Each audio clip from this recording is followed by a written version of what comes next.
Olá, queridos irmãos, a todos os amados de Deus, chamados para ser de salvos, santos, graça a vós outros e paz da parte de Deus, nosso Pai, e do Senhor Jesus Cristo. Romanos capítulo 1 e versículo 7. Do teu cuidado terno, me cerco, Salvador, porque se tu ao longe estás, eu fico sem vigor. A fé de ti desejo, meu Deus, meu Pai, viver, e tua forte mão sentir, a minha mão suster. Tu és o meu amparo, meu guia e protetor. A graça e a paz reside em ti reside o amor. No auge da aventura ou das tribulações, teu santo nome bendirei, ó luz dos corações. Só em ti, Jesus benigno, de que me serve andar no chão florido sobre mim, o belo sol brilhar. Sem ti é sempre noite, Senhor, é afrontar em frágil nau ou num batel, encapelado mar. Só tu da morte as sombras poder tens de afastar, e as portas da mansão feliz abrir de par em par.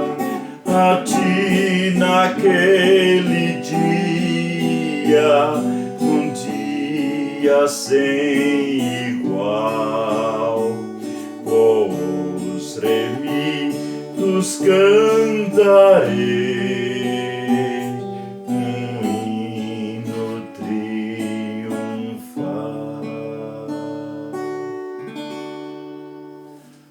Ok, queridos irmãos, estamos falando de esperança, igreja, uma comunidade que compartilha a esperança, e acho que esse hino se encaixa bem no propósito do tema que estamos discutindo. Já estamos chegando hoje na terceira semana. Então nós terminamos a aula domingo passado dizendo que devemos viver, ou que não devemos viver apenas para o presente. Lembra que no início da lição passada nós começamos dizendo não podemos perder a esperança. No final dessa mesma lição nós concluímos dizendo que não devemos viver apenas para o presente. Lembram que nós falamos que devemos ter o nosso coração fincado no futuro, ancorado no futuro. E a pergunta seguinte era por que ou o que fazer do presente? Nós dissemos lá, a vida presente daqueles que já são convertidos em Cristo Jesus é o estágio da santificação. Estágio da santificação, onde a vida cristã ela está sendo aperfeiçoada no ministério do Espírito Santo. Após essa etapa, por assim dizer, vem a glorificação dos salvos, a glorificação dos crentes, que é o estágio final. E fechamos com Hebreus. Isso é que é ter esperança,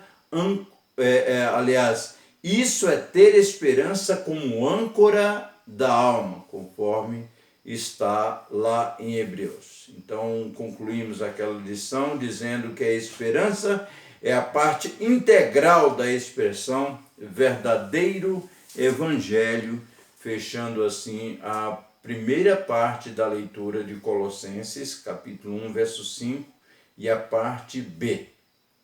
Então, o fato é que nós já tivemos a primeira etapa, que foi um voo panorâmico sobre Pedro, Colossenses e Romanos. A segunda, quando nós discutimos Colossenses, capítulo 1, do verso 3 ao 6, falando sobre a esperança futura.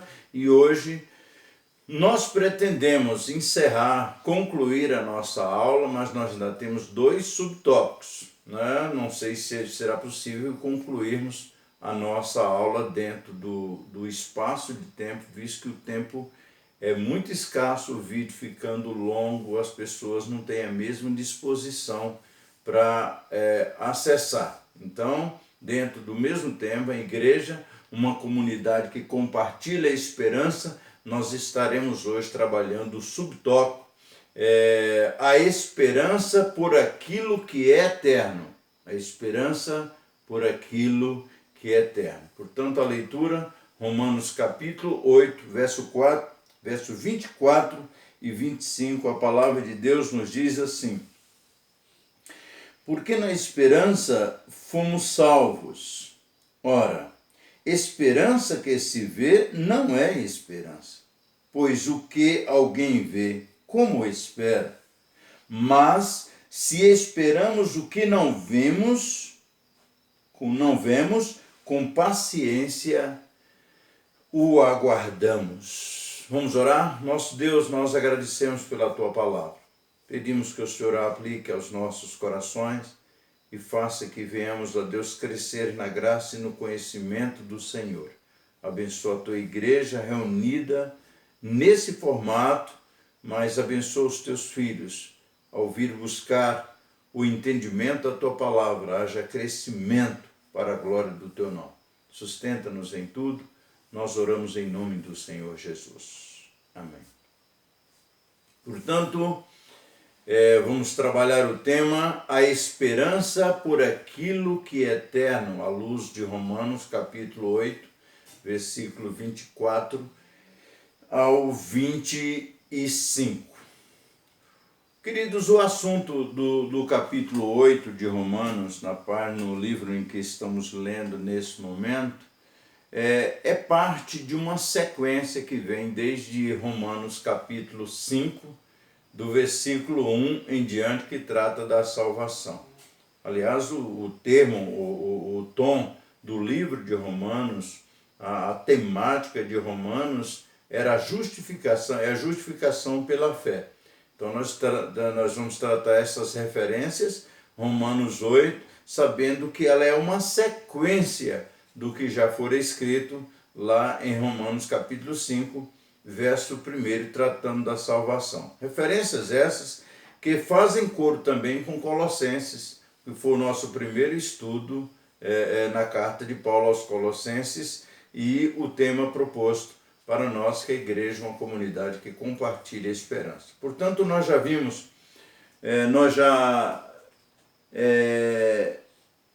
vimos que a esperança, ela faz parte do aspecto futuro da salvação. Paulo diz que na esperança nós fomos salvos, assim como Abraão.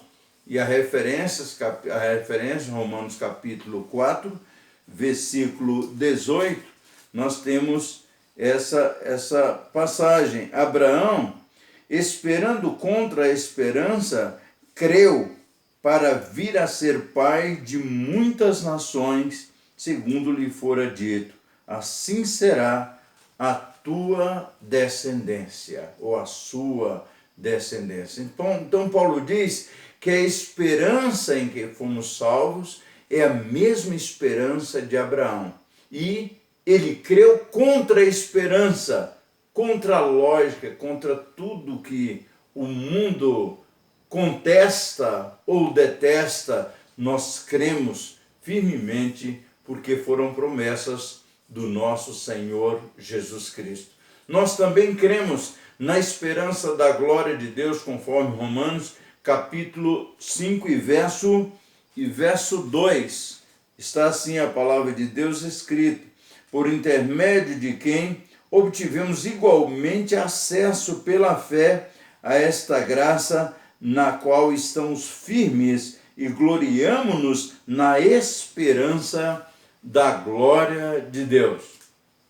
Então, baseados em quê? Baseados na morte, na redenção do Senhor Jesus Cristo, a redenção final dos salvos na glória celestial. Pois temos esperança pelo que ainda não vimos. Paulo vai dizer que esperança no que crê, no que vê, não é esperança. 1 aos Coríntios, 2 aos Coríntios, capítulo 4, versículo 16, nós vamos pegar a referência de Paulo nos falando disso.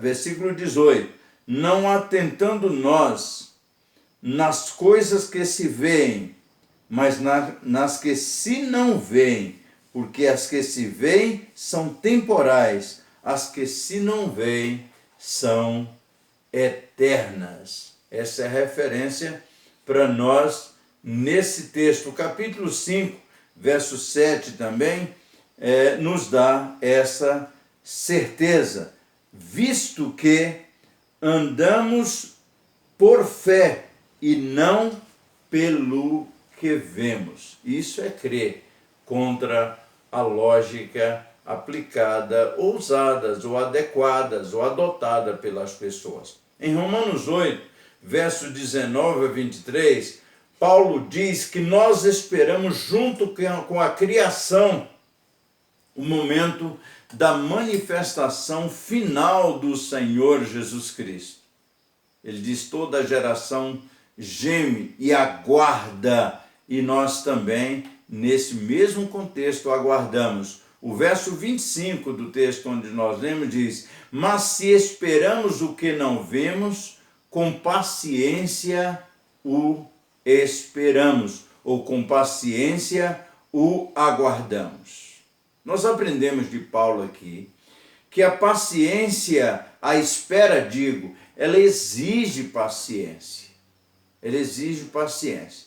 A palavra grega para paciência no verso 25 é a mesma aplicada para perseverança no verso 5 e no capítulo 5 e verso 3 de Romanos, onde nós lemos, capítulo 5, verso 3 diz: e não somente isso, mas também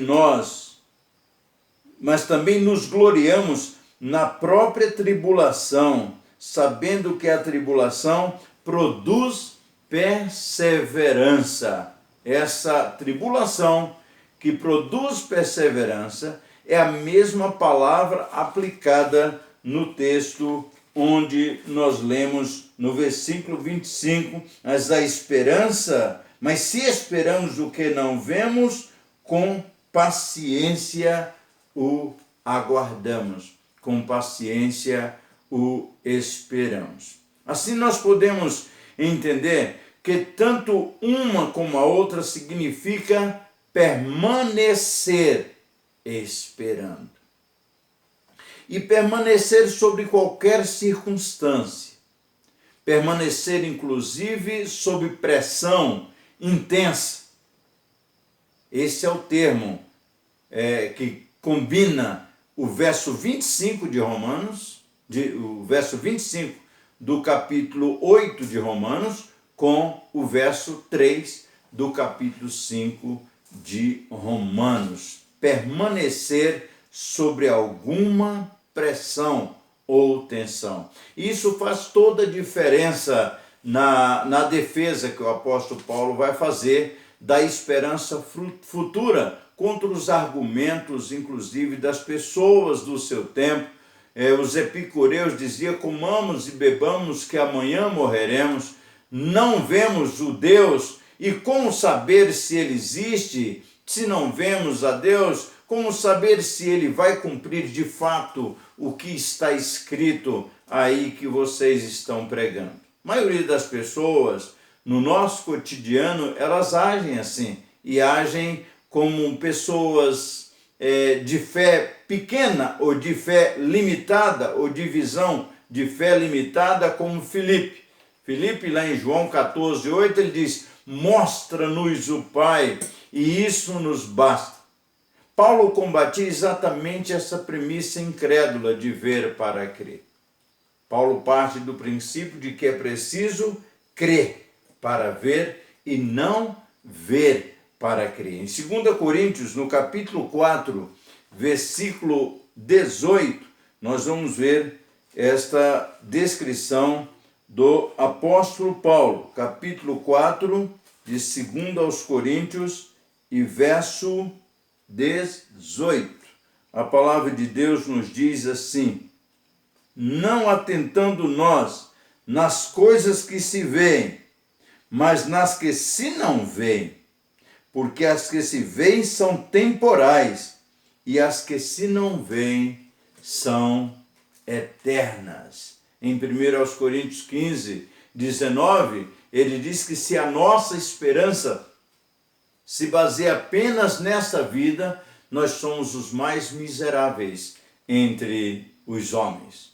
Tanto é que o aspecto futuro da esperança é o mais acentuado conceito aplicado pelo apóstolo Paulo. Ele é enfático no discurso quando faz defesa a essa esperança futura. E você pode observar isso quando ele fala da certeza da vida, quando ele fala da certeza da salvação, quando ele fala da justificação pela fé, em vários versículos em Romanos 1, capítulo 1, verso 16, Romanos 5, de 9 a 10, Romanos 10, verso 1, Romanos 11, verso 26, Romanos 13 e verso 11, Paulo, ele é enfático no seu discurso, mostrando o aspecto da esperança futura, ou um futuro de esperança. A demora aparente dos acontecimentos, ela tem feito que alguns não consigam aguardar com paciência.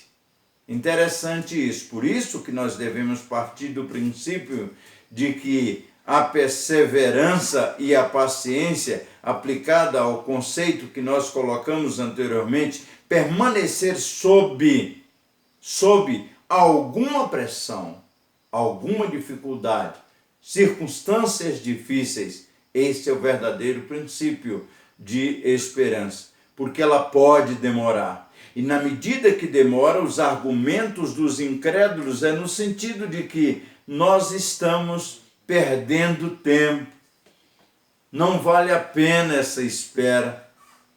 Portanto, aguardar com paciência significa crer nas promessas de Deus e viver em estado de constante vigilância, a fim de que a indiferença dos homens, a incredulidade das pessoas, a pouca fé, como Filipe aplicada anteriormente, não tire de nós essa visão de futuro, e precisamos estar sempre vigilantes. O apóstolo Paulo, ele diz: quem está em pé, olhe para que não caia. Estejamos vigilantes. E muitos exemplos de vigilância foram colocadas pelo próprio Senhor Jesus Cristo em suas parábolas, mas nós nos atentamos para a parábola das 10 virgens. Todas eram virgens, todas tinham candeias, todas as candeias abastecidas, mas o noivo tardou, e ao voltar do sono, elas não estavam apercebidas. Não eram virgens prudentes, não eram virgens vigilantes, não eram virgens atentas para o acontecimento. Essa desconfiança acerca da esperança futura, ela não é coisa dos nossos dias. Ela passou nos tempos de Paulo, de pessoas duvidando da sua pregação. Ela também aconteceu nos tempos de Pedro, desde que os nossos antepassados viveram, diz-se dessa volta, e até hoje nada aconteceu. E Pedro vai dizer, capítulo 3, e verso 1 a 8. É bom a gente ler, para a gente também embasar a nossa confiança. Veja o que Pedro diz sobre a vinda do Senhor em face da indiferença e da dúvida das pessoas. Amados, esta é agora a segunda epístola que vos escrevo. Em ambas, procuro despertar com lembrança a vossa mente esclarecida, para que vos recordeis das palavras que anteriormente foram ditas pelos santos profetas, bem como do mandamento do Senhor e Salvador, ensinado pelos vossos apóstolos, tendo em conta, antes de tudo, que nos últimos dias virão escarnecedores com os seus escárnios, andando segundo as suas próprias paixões, e dizendo: onde está a promessa da sua vinda? Porque desde que os pais dormiram, todas as coisas permanecem como desde o princípio da criação, porque deliberadamente esquecem que de longo tempo houve céus, bem como terra, a qual surgiu da água, e através da água, pela palavra de Deus, pela qual veio a perecer o mundo daquele tempo, afogando em água. Ora, os céus que agora existem e a terra, pela mesma palavra, têm sido entesourado para o fogo, estando reservado para o dia do juízo e destruição dos homens ímpios. Há, todavia, uma coisa, amados, que não deveis esquecer, que para o Senhor um dia é como 1000 anos, e 1000 anos como um dia. Não retarda o Senhor a sua promessa, como alguns a julgam demorada. Pelo contrário, ele é longânimo para convosco, não querendo que nenhum se perca, senão que todos cheguem ao arrependimento. Senão que todos cheguem ao arrependimento. Precisamos estar vigilantes, a fim de que a incredulidade, a indiferença dos homens acerca da nossa esperança não nos deixem prostrados pelo caminho. Muitos têm se esquecido da promessa do Senhor a respeito da sua vinda.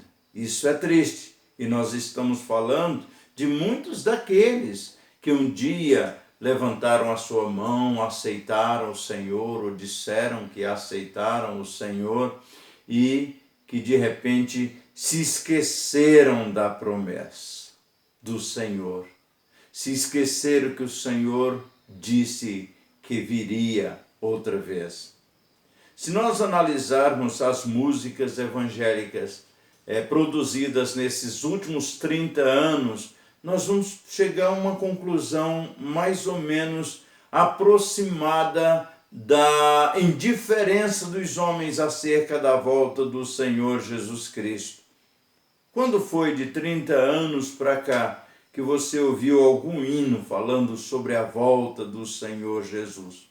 Pode ter acontecido, poucas, mas nós somos do tempo ainda do corinho que dizia: Jesus virá outra vez aqui, ele virá outra vez aqui. Então, hoje em muitas igrejas não se canta esses hinos, e não se trata apenas da questão da música, não.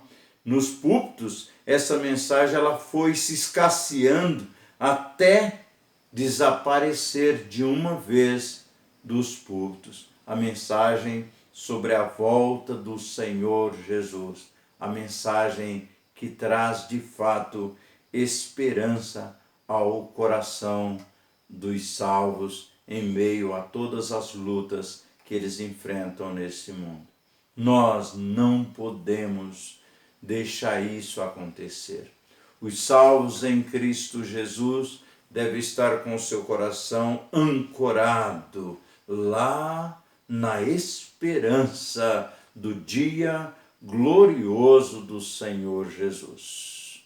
Mas precisa ser a principal mensagem, precisa ser a nossa principal mensagem, precisa ser a principal mensagem da igreja que compartilha a esperança conforme os textos onde lemos. Em Tessalonicenses, capítulo 4, versículo de 4 a 13, nós temos o apóstolo Paulo também falando sobre esse assunto. Tessalonicenses, capítulo 4, do verso 4 a 13.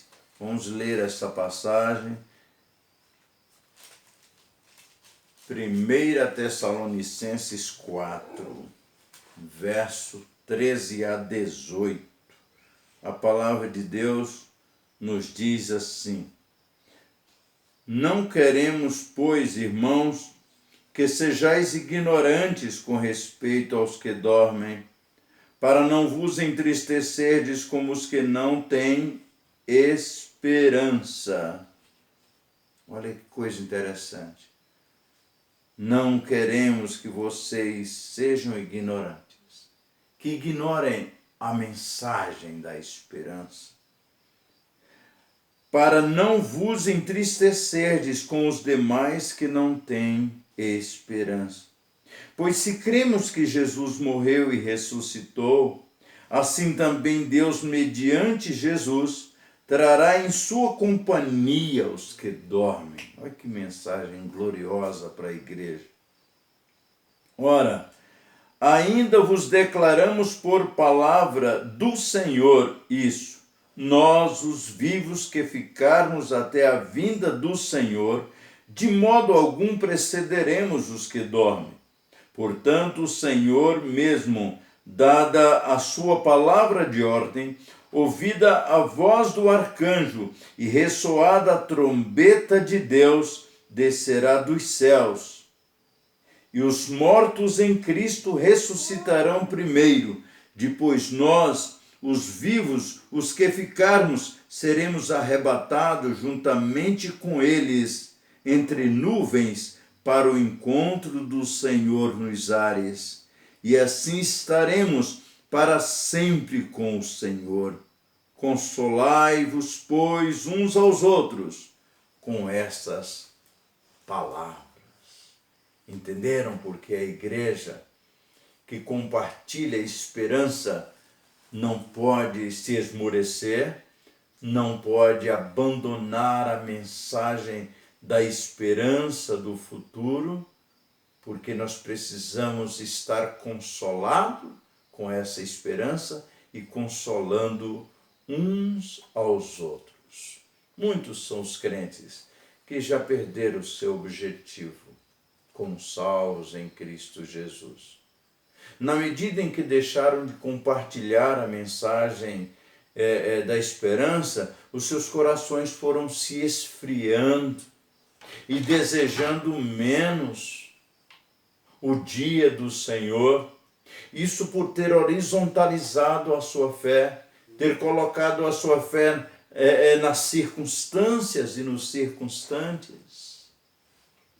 Se esvaziaram da doce esperança de ver o grande e glorioso dia do Senhor prometido pelo Senhor. Desapareceram os hinos das igrejas que falam nesse tema. Expressões, ora vem, Senhor.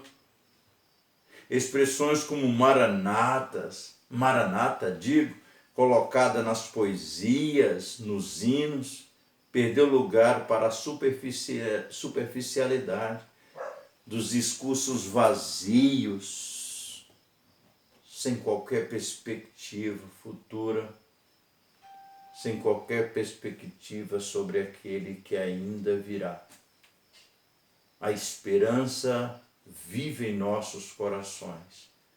Nos mostra pelos olhos da fé esta certeza, essa convicção do encontro com o nosso Senhor e Salvador Jesus. Vem, ó Cristo desejado. Vem depressa, ó Salvador. Salve o dia esplendoroso do regresso teu, Senhor. Vem esperança deste mundo. Vem o milênio inaugurar. Vem teus remidos despertar do sono. Ó, vem teu reino proclamar. Deus nos abençoe, queridos. Deus faça que venhamos crescer na graça e no conhecimento da palavra de Deus e como crentes multiplicadores desta mensagem possamos mantê-la viva em nosso coração para beneficiar tantos que vivem sem esperança. Vem, esperança deste mundo, vem o milênio inaugurar, vem teus remidos despertar do sono, ó, vem teu reino proclama. Gostaria de pedir à irmã Ofélia que nos faça a Deus uma oração agradecendo por esse culto ao nosso Deus. Deus nos abençoe.